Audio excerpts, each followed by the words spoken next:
the old theories about aging, you got to throw them out. Most people at parties will tell you, oh, antioxidants, free radicals, DNA damage, or mutations.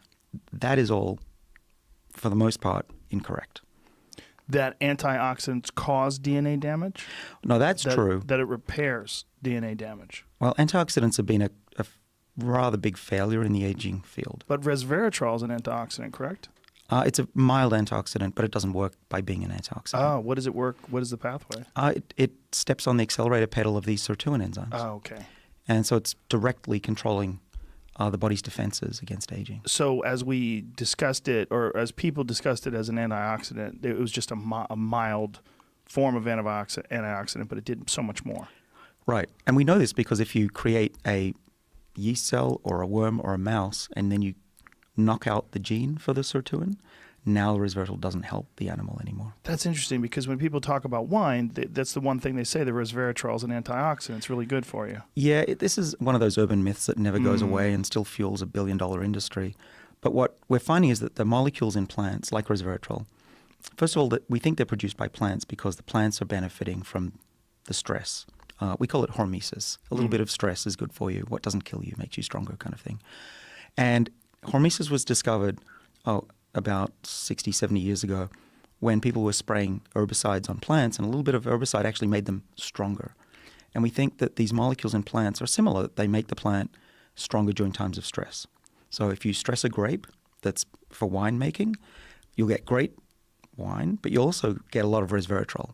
And so when we ingest that resveratrol from the plants, we get the same health benefits because the plants are activating their sirtuin pathways, and we have the sirtuins, and they activate us as well. Ah, interesting. So low carb, low sugar, any specific type of protein? Do you limit your amount of protein?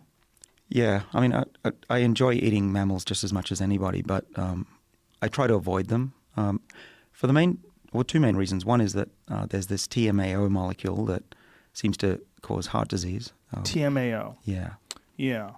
And how is it linked to heart disease? Are these epidemiology studies? I forget, but I do recall that the study was able to give the TMAO to animals and they developed heart disease. So it's somehow causing it. I forget exactly how. It might be damaging the genome. That's my recollection. With omnivores or predators? I think red meat is the culprit. Right. So are they giving this to rats or are they giving this to... It was a mouse study again. So, I mean, mice might be different from humans, of course. Yeah. But the other problem with meat in general from animals is that there's a lot of amino acids in there, and it's easy to eat a lot of meat. And so if you have high levels of amino acids, it will activate this mTOR pathway, one of those three longevity pathways. And you don't want that. You don't want that. You don't want that because mTOR has evolved to sense times of adversity and stress and hunger. So why do people see a performance benefit when they consume branched-chain amino acids? Really good question. So in the short run, just like taking testosterone, it will give you performance benefits. But we think in the long run, it'll actually come back to bite you. So how will branched-chain amino acids come back to bite you? So branched-chain amino acids will activate this mTOR pathway.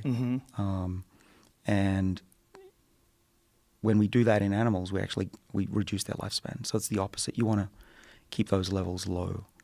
That's interesting. That seems, I mean, for a dummy like me, it seems counterintuitive because what's making you perform better currently, you would think, especially something like amino acids, a natural part of the human body, you would think that would be beneficial. You're adding to your body something that it needs.